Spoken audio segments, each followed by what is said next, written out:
Ibinunyag na ng mag-asawang Diskaya sa Independent Commission for Infrastructure o ICI ang lahat ng kanilang nalalaman. Sa kauna-unahang pagdinig ng komisyon, may mga bagong pangalan nila silang idinadagdag na sangkot sa manumayang flood control projects. Si Sheena Torno sa detalye ng balita. Maila pa todo iwas sa media si Sara Diskaya nang dumating sa opisina ng Independent Commission for Infrastructure o ICI nitong Martes. Sumunod namang dumating ang asawa niyang si Curly Diskaya na nakasuot ng bulletproof vest at escorted ng mga tauhan ng Senate Sergeant at Arms. Pasado alas 9 ng umaga nang dumating ang mag-asawa para sumalang sa pagdinig ng ICI at natapos bandang alas 3 na ng hapon. Sinabi ni Attorney Cornelio Samaniego III, legal counsel ng mag-asawa, ibinunyag na ni Sara at Curly Diskaya ang lahat ng kanilang nalalaman sa patungkol sa manumalyang flood control projects. Wala na kami tinatago.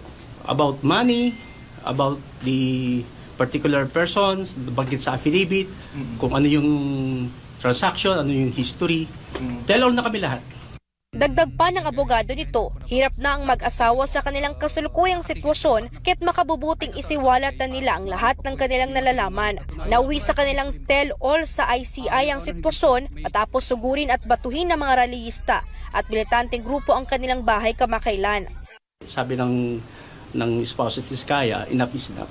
Kagaya nga ng sinabi sa akin ni Mr. Diskaya na kung mananahimik siya, na wala siyang gagawin, at magpapatuloy ng ganitong korupsyon, mas maganda na lang magsalita siya kahit mamatay na siya, meron siyang silbi sa lipunan. Sa supplemental affidavit nga anya ng mag-asawa ay may mga bago at idinagdag na mga pangalan ng politiko na hindi pa nila nabanggit sa Senado o Kamara.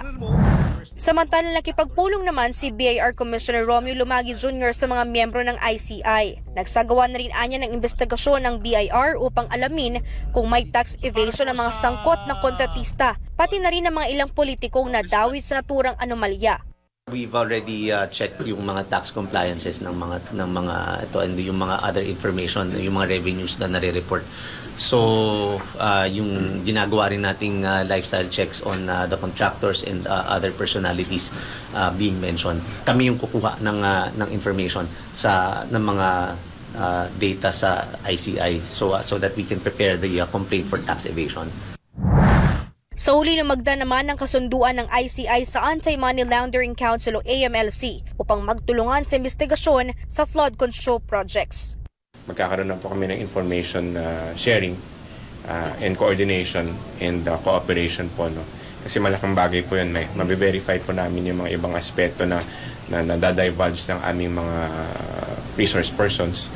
Para sa Diyos at sa Pilipinas kung mahal, ito si Sheena Torno, SMNI News.